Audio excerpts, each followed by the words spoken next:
Hello, everyone, and thank you so much for being here today. I'm Dr. Amoyne. I'm really looking forward to having Dr. Bustamante today give a presentation. This is for the Center for Global and Immigrant Health, our COVID conversations.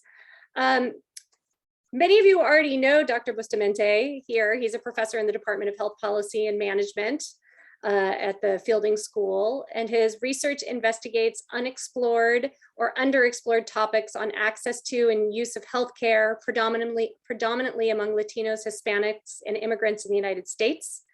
He's also worked as a consultant for the Inter-American Development Bank and the California Program on Access to Care. Before he worked for the Care Financing Administration of the Mexican Ministry of, before he worked for the Healthcare Financing Administration of the Mexican Ministry of Health. He holds a PhD in public policy, an MA in economics, and a master's in public policy from UC Berkeley.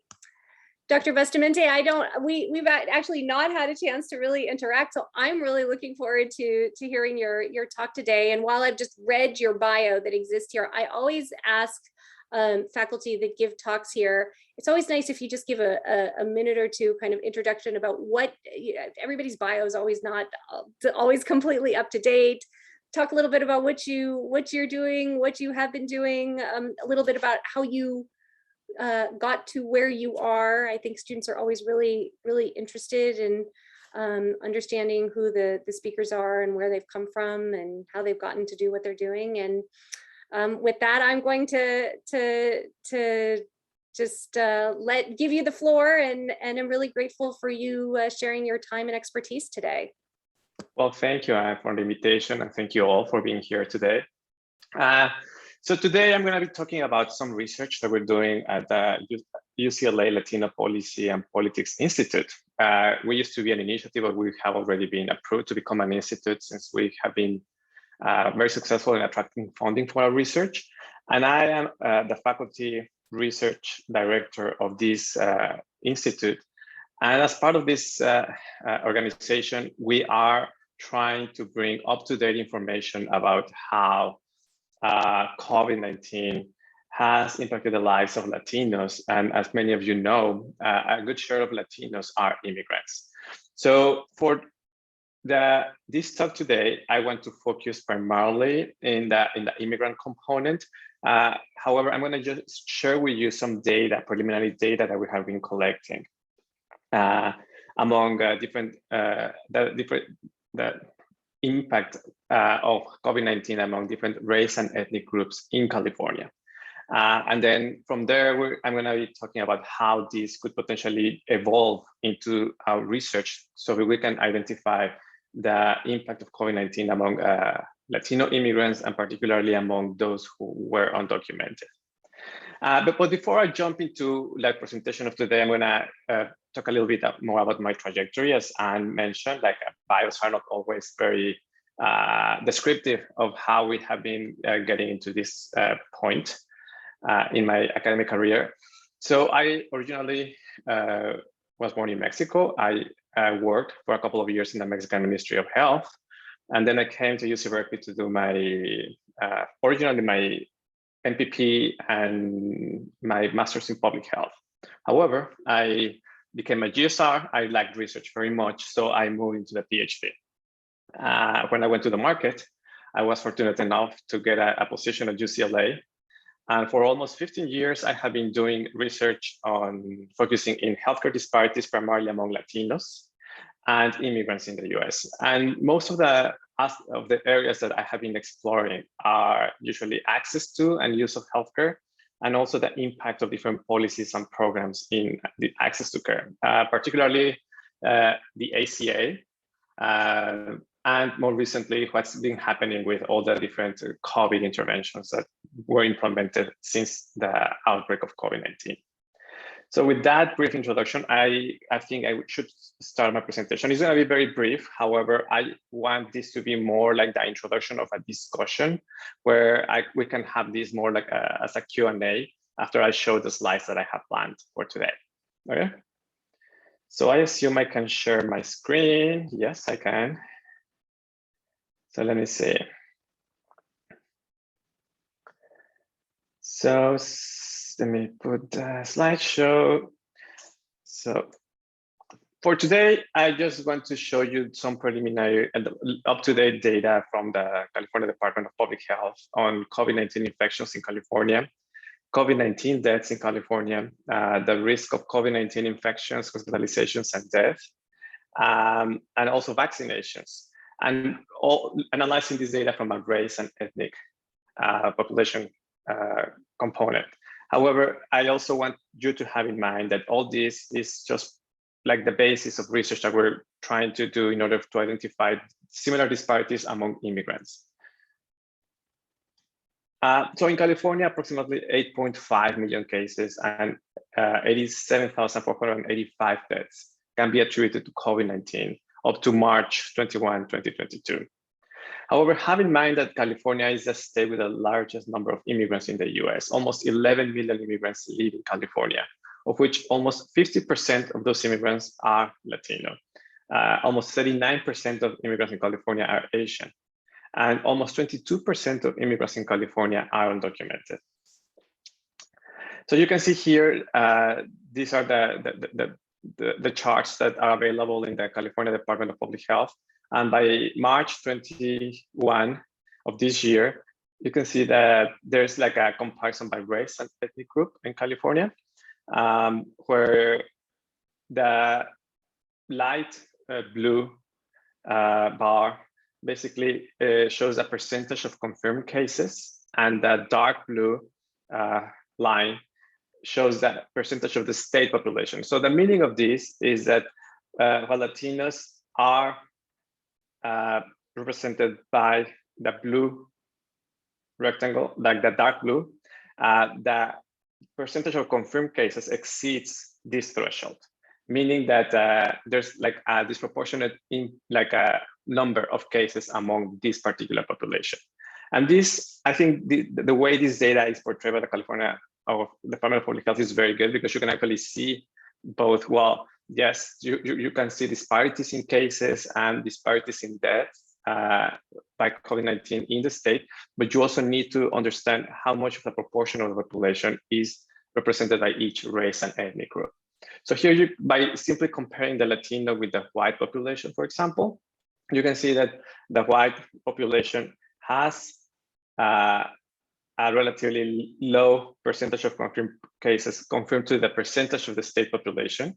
By contrast, the Latino population and the other race and ethnic group in this chart exceed the number of cases reported exceed the percentage of the state population. And this is also, you can also see that in the case of confirmed deaths by race and ethnicity.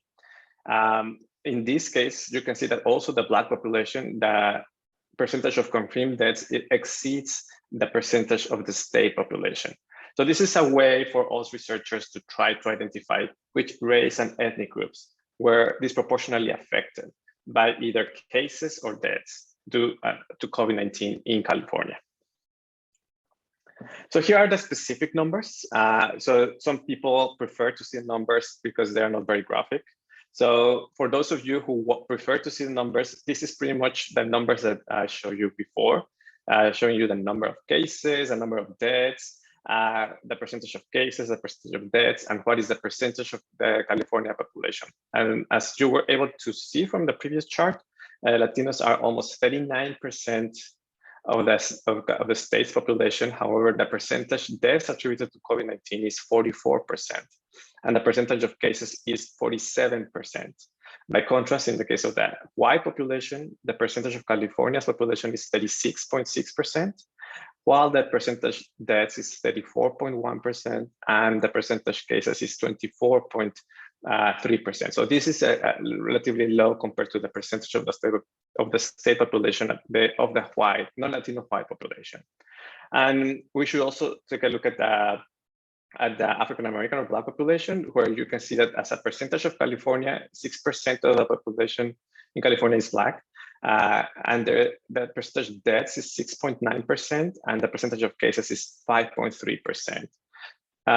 So in these two cases, you can see that there is a higher number of deaths relative to the percentage of the state population.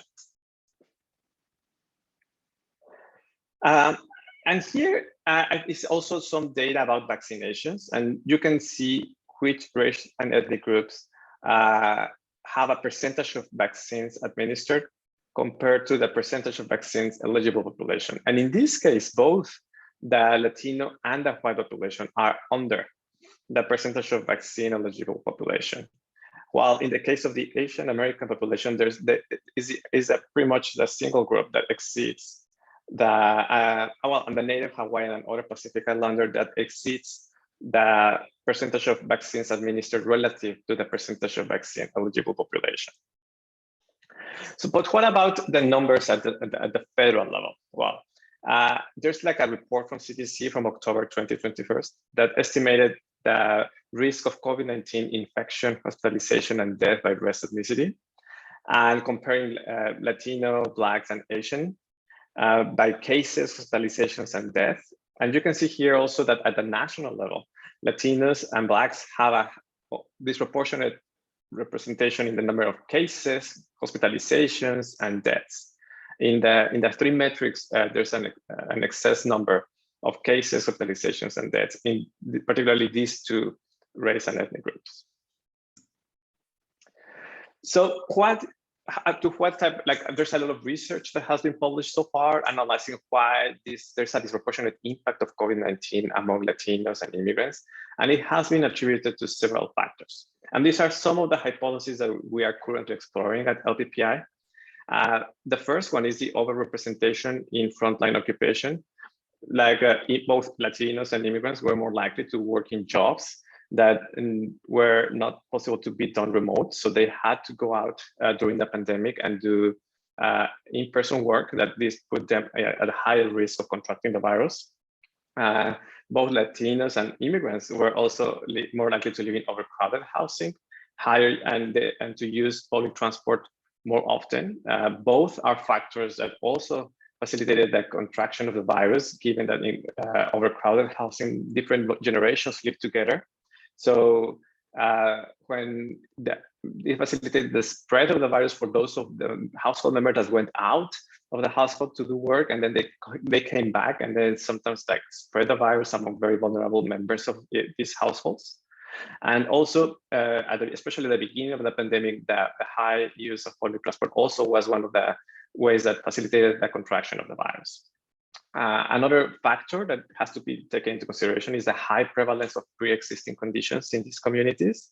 That rates of diabetes, hypertension, and obesity are higher than the rest of other race and ethnic groups, and particularly when you adjust them to age. So these chronic conditions also made the number of hospitalizations and deaths more likely to occur among these populations. And for those of you who know about social determinants of health, you know that these factors are very important in explaining why some groups were more affected by others due to the COVID-19 pandemic. So some of the factors that have been found in the literature and that we're exploring are poverty, discrimination, and residential segregation. And more importantly, perhaps, and since I'm in health policy and management, is also like the lack of or inadequate health coverage. Both Latinos and immigrants are by far more likely to be uninsured in both California and nationwide. So this lack of coverage made access to care more difficult, and they encounter barriers to get treatment, testing, and sometimes the vaccine. And I'm not meaning that these barriers are due to eligibility, because eligibility for COVID-19 vaccine and treatment was universal. However, many of those barriers were set up before the pandemic by creating mistrust, misinformation about access to the healthcare system, or being fearful of using the services and being charged for the services.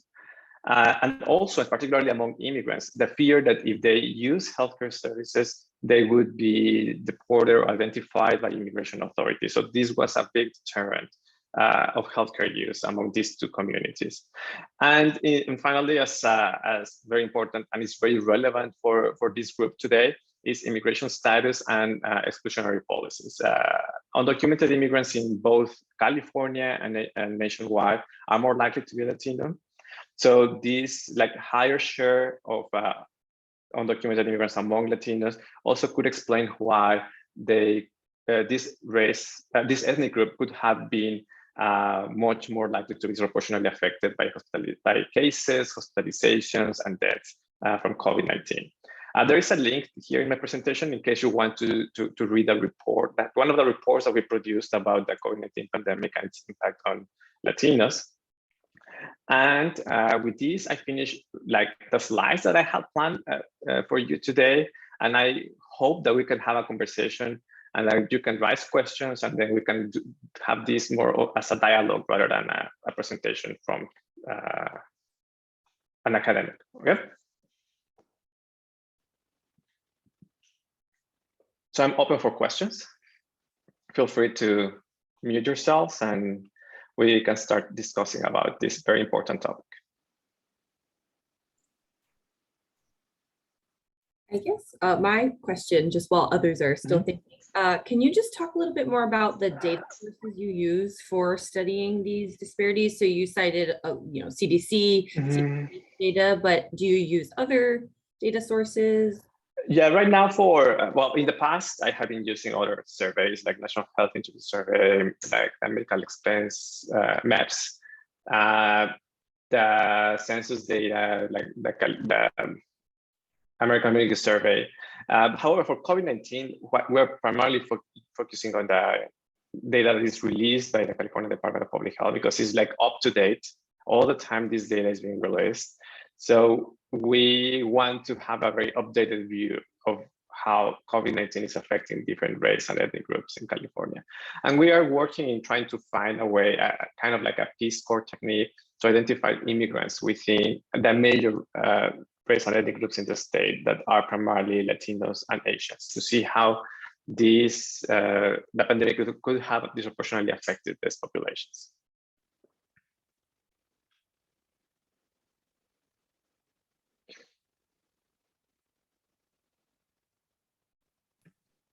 I have a question. Well, Arturo, thank you so much for your talk. So my question is more along the lines of maybe anything that you've been aware of related to disaggregating the data even further for Latinos. So looking at some of the subgroups within the Latino population. I don't think CDPH does this. I haven't seen any data. Perhaps I'm incorrect about this, but I'm not sure if you have any thoughts about that. Yeah, no, we have. I don't think it's going to be disaggregated. However, I think that other surveys at some point in the future might be able to tell us a little bit more about that. And for that, I think that CHEES, that is also one of the data sources that I use regularly in my research. I'm sure that they will be collecting data about, well, have you ever been diagnosed by COVID-19? And then in the last 2 or 3 years, and then when that data is released, because there's a lag in whether you're able to process that information and then you release it publicly.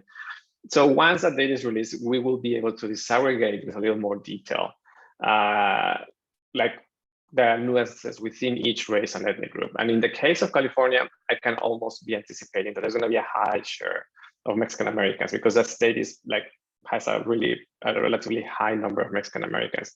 But other states, like such as Florida, Mexican Americans within Latinos is a relative minority. So it's important to disaggregate definitely these subgroups within each race and ethnic group. But in the case of Asians, for example, CHEES is very rich in the type of different heritage groups that are identified. Like they have Chinese Americans, Filipino Americans. So studying the nuance of which different types of Asian subgroups were affected by this is also going to be an important research project for those of us who are going to be looking into that.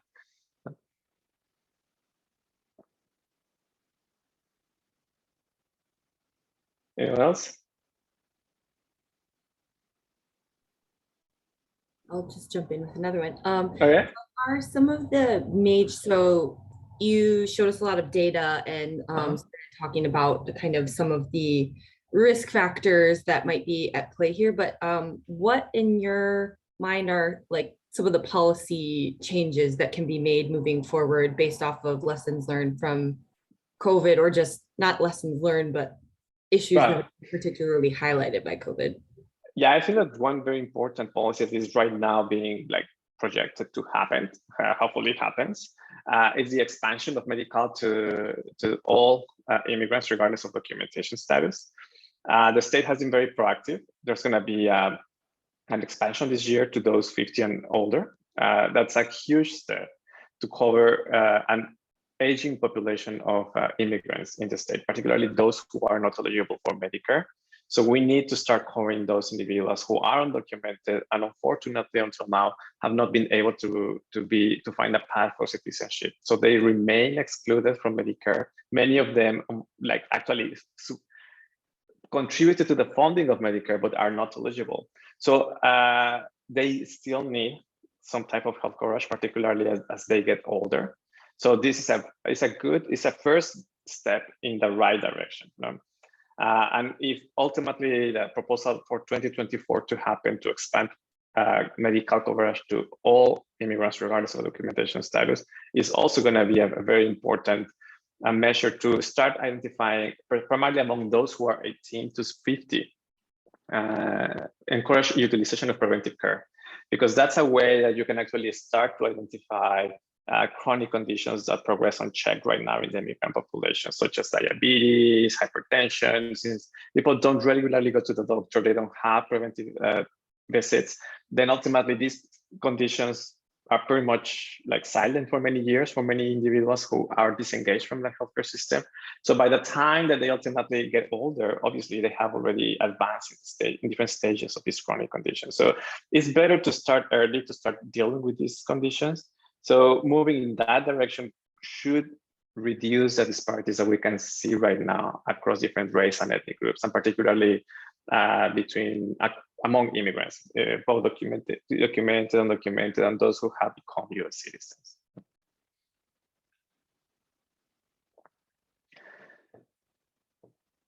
And I also think that another of the policies that some of you may have heard that discourage the access to healthcare, also during the pandemic, but also before the pandemic, was public charge. There was a lot of discussion about public charge making it more difficult for immigrants to get a green card, those immigrants without a to get a green card. So ultimately, the impact of that policy was, if you see how many months it was in effect, it was it was not that long. But unfortunately, the discussion since it was proposed until it was approved produced what we know as chilling effects, meaning that it only spread fear and misinformation among the immigrant community. So then those fears materialize in disenrollment from medical for many immigrants, and also avoiding using healthcare services in the US when they had COVID or they presented symptoms, or even when the vaccine was available and they prefer not to use any health service in case their information was used by immigration authorities against their own interest. So that's also important. Right now, the Biden administration got rid of it, but everyone knows that it's an executive action. So there's no guarantee that a future administration will bring it back. So that's something that is also deterring the many immigrants from accessing the healthcare system. And we need to work towards making it a little more open, providing like assurance that the healthcare system should be independent of immigration authorities. And the most effective thing will obviously offer a path for citizenship for those immigrants who are undocumented. But while that day comes, when that policy, from now until that policy gets implemented, we need to offer assurances that immigrants, regardless of documentation status, would be able to get treatment, and that should not have any consequences in their immigration status in the US.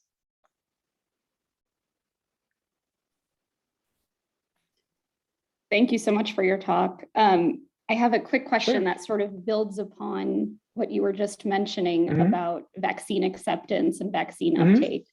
And I was thinking along the same lines that there's probably lots of barriers, including, marketing, outreach to undocumented communities, to communities who don't speak English as a first language. But I'm also wondering, in the sense of this fear around healthcare utilization, especially amongst undocumented persons, what is your sense? Do you know of any programs in Southern California specifically that have attempted to do vaccine outreach where there is like very clearly no record taking and no, essentially where they make it clear to the community that they should not have fear about any of their record or documentation status being recorded somewhere? Or are there any efforts like that in the state right now? Yeah, I think that there are different healthcare groups who primarily serve Latinos, such as Molina Healthcare, Alta Medical Services, who have a very competent and very ambitious agenda to try to outreach to these populations because it's in their interest to have a vaccinated population. So they have tried to do that, but we cannot circumvent regulations about recording who got vaccines, how many doses. So I think that these two are examples from healthcare providers doing this type of outreach, but you can also find many different organizations whose job is primarily that, like outreach to the Latino and immigrant populations, such as the Latino Coalition for Healthy Californian. They do receive funding to do this type of talks to explain the benefit of the vaccine and to assure that the recording of your doses is independent of immigration authorities. Like California doesn't share that type of information with any type of similar authority at the federal level. So those type of assurances are important. And I think that it's also limited the amount of work that can be done from like the civil society or from government, because there's also a lot of like misinformation going around in social networks, through text messages in Spanish and English. So that's the one that is a little more difficult to control. Now, and you can see that huge groups of Latinos and immigrants, they do believe some of the misinformation that they are receiving through text messages or in social media, and unfortunately, it's affecting vaccine uptakes. So that's a problem that we need to think on as public health professionals how to approach, how different social media companies could potentially do something to spread this misinformation, and how we could provide a more effective message to encourage population who are subject to this to be more receptive of legitimate evidence about the effectiveness of the vaccine. Thank you. Yeah, that makes a lot of sense. I think also it probably has an impact beyond just vaccine acceptance and uptake, also even in understanding the positivity rate amongst different groups in California, and even the mortality rate from COVID-19 based on healthcare utilization and ability and willingness to go to testing centers as well. So it really does impact, all aspects of our understanding of these disparities. So thank you very much for your talk. Thank you. Anyone else?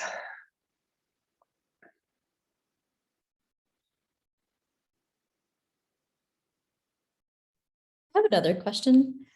So I know you mentioned, I think it was one of the slides, we had bullet points of some of the factors that impact the health disparities or that influence some of the health disparities that we're seeing. And I wonder if you've thought about as well, like how the importance of some of these factors have changed throughout the pandemic. So maybe in the early pandemic period, some of these factors were more important compared to, as the pandemic has progressed, how the importance has shifted over time. Yeah, I think that you're totally right. Like if you recall in the presentation, I talked about like the public transport spread, especially at the beginning, and it was when we didn't have the knowledge that masks were more effective than other types of measures, like to prevent the spread of viruses, to prevent the spread of COVID-19. So you can see now that like masks are like one of the most effective ways of preventing the spread of the virus. Like those are compulsory in public transport. So that has decreased the number of individuals who get the virus from driving the bus or the metro. So ultimately, guidelines have evolved, and I think this has also evolved based on the knowledge and also then increasing number of individuals who have been vaccinated. So now those who are ultimately affected by, let's say, like crowded housing and spreading the virus through crowded housing is mostly because they are affected by misinformation, that they weren't able to get a vaccine, or they were unwilling to get a vaccine. So that ultimately becomes a different factor rather than that crowded housing. Then as a researcher, you will have to analyze more like the impact of misinformation on getting the virus versus at the beginning of the pandemic, living in a household with multiple individuals across different generations. That could have been a more important factor. So yes, that it has evolved over time, but disparities are still there. They are still very widespread and in some cases growing. So it's important for us to keep track. And as Cindy mentioned, well, the policy approaches have to also update. Perhaps like the more longer term, medium term, as I mentioned, was Medicare, medical for everyone, but ultimately in the short term, you also need to have effective messaging, effective outreach campaigns, and you need to find ways of reaching out to the community, especially those who are harder to reach.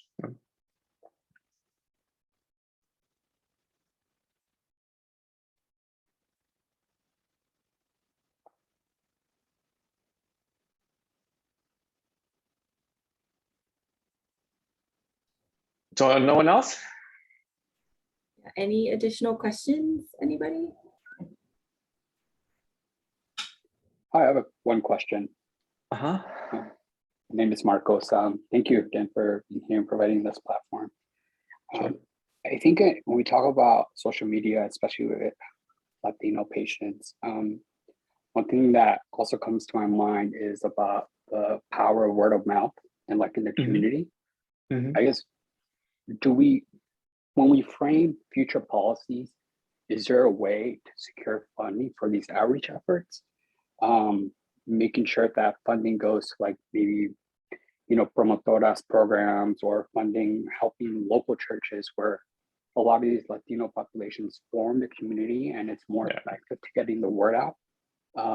Because in my efforts right now, I'm working with some of the Medi-Cal expansion for the older adults. There is no funding for outreach purposes, which kind of misses the point in some way. Yeah, I totally agree with you. Like ideally, like what we do as public health professionals and researchers would be to precisely get funding to test interventions that seem to be effective. Once we have that evidence, that should be taken into account by policymakers to precisely fund those interventions that are the most effective. Unfortunately, in the real world, that's hardly ever happens. Now we have all this funding from NIH going to people like me, like Anne, who essentially we go to the field, we see what works. As you mentioned, like we know very well that the way the messaging through churches, through community groups is very effective. But when it comes a time for policymakers to precisely allocate funding to these type of initiatives, many times the evidence out there in the policy field is taken into account, but it's not always like the top priority.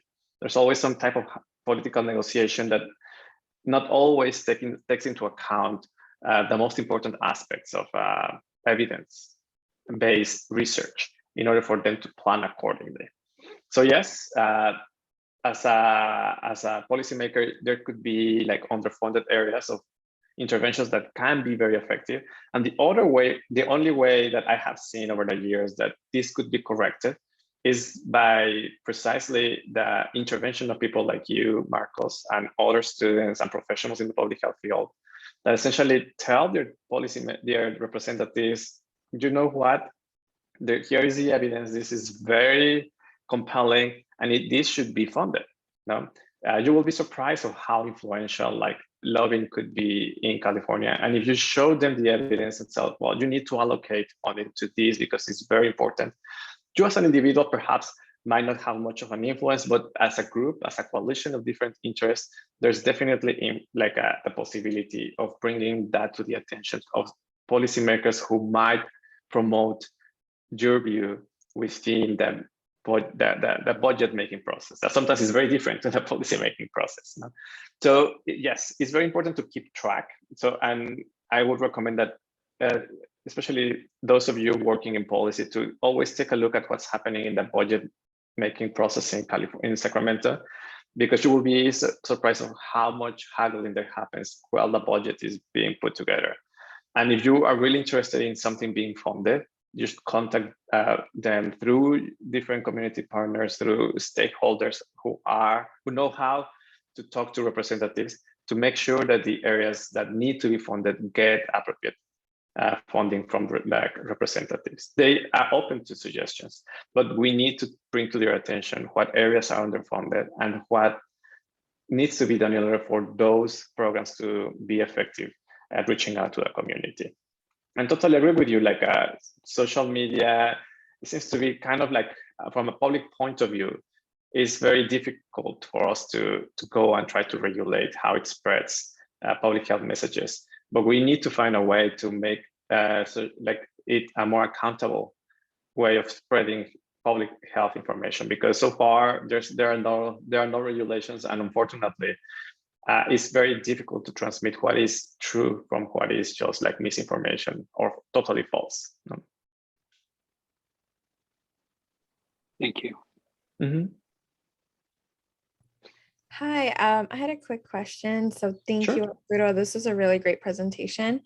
And kind of thinking about the question that Marcos presented, right, about like the type of messaging, and then also thinking about some of the factors that you introduced as to why some communities have like seen the disproportionate impacts of COVID-19.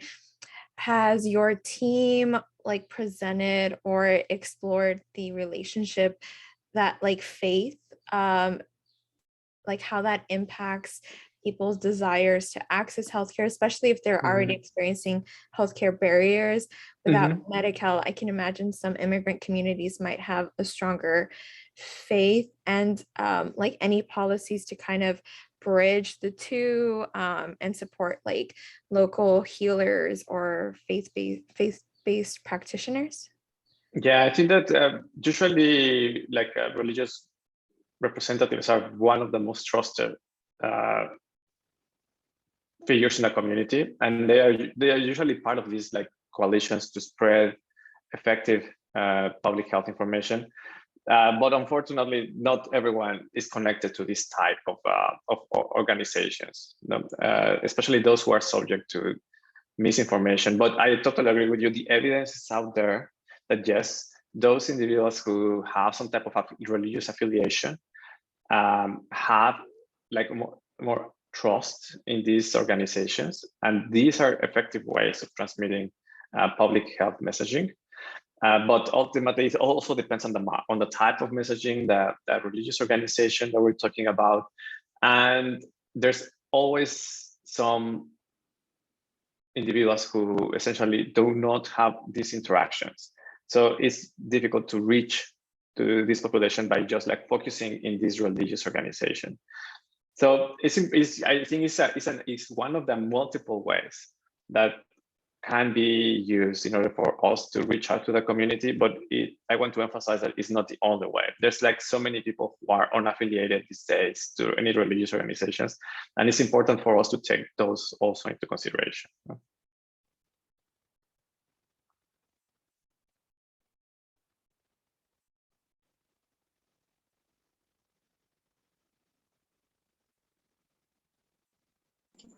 Hi, I have a question, Dr. Bustamante. Thank you so much for this talk.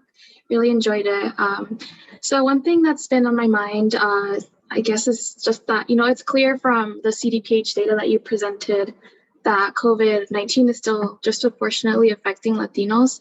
So I was wondering, how do organizations continue to work towards reducing these disparities, especially as sort of the risk perceptions of getting COVID-19 are lowering over time? And I imagine it would be difficult now because mandates are being dropped, restrictions are being reduced. And so communities are more likely to, be lenient towards it, or not be as, concerned about getting COVID-19. So Yeah. So yeah, I think it's something that has to be balanced. I'm sure, like from this policymaker's point of view, like whether that you become a lot more flexible with all these restrictions versus how to tackle existing healthcare disparities, especially among those more vulnerable populations, such as Latinos and immigrants. And I think they are just trying to balance it by saying, well, there's like the option for getting this, the vaccine, the testing, the treatment, but we cannot just continue to keep these restrictions in place because of the economic cost that society has to pay.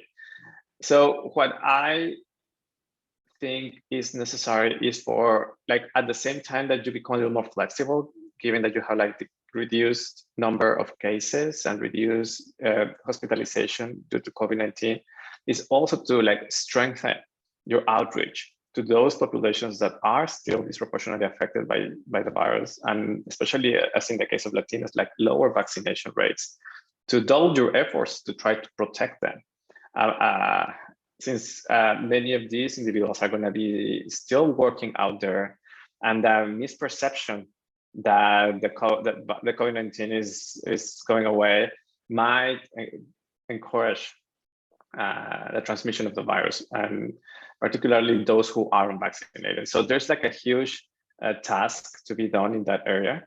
And right now we're trying precisely to get a little more nuance into who are the ones who are unvaccinated, what type of ages, where do they live, in order for us to identify which areas are the most vulnerable, particularly geographically. You can see that many of the big cities are like have higher vaccination rates, but then in rural areas, there's a huge need to have these outreach efforts to bring those individuals into vaccine, into places where they can receive a vaccine. And one of the big problems is that even though there is not a cost associated to the vaccine, there is a huge cost of those individuals who are low wage earners. So when you don't need to go and pay out of pocket a deductible or co-payment, but going to the vaccination center might represent a cost for you by essentially for going to work one day or at your rest day. So that cost of saying I'm not going to work on Thursday because I'm going to get my vaccine is what we know in social sciences as opportunity cost. So yes, the vaccine has no cost, but it has a cost for those who have to forego going to work, and they don't have a sick day leave, like as many of us. For many of us, going to get a vaccine was essentially cost zero because we are allowed to do that. But many immigrants, many Latinos who are in these very low wage earned occupations are unable to have that type of entitlement. So if they want to get the vaccine, they will need to miss their work.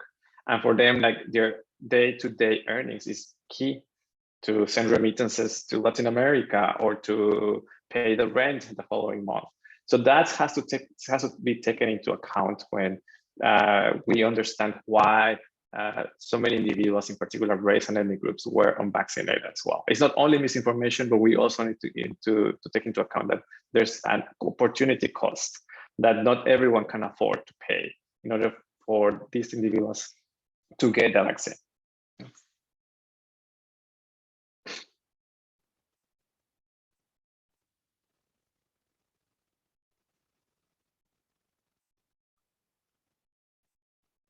Anyone else?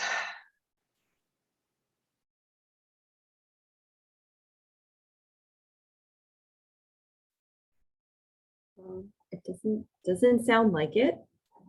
Going once. Going twice. Okay. Well, thank you so much, Dr. Bustamante, for making the time to give this presentation, and I really appreciate the time for discussion too that you gave. So thank you so much, and thank you, students, for also making the time to join the discussion. We really appreciate it. Yeah, thank you, everyone. I really enjoy talking to you guys. Good luck. Great. Bye. Bye, everybody.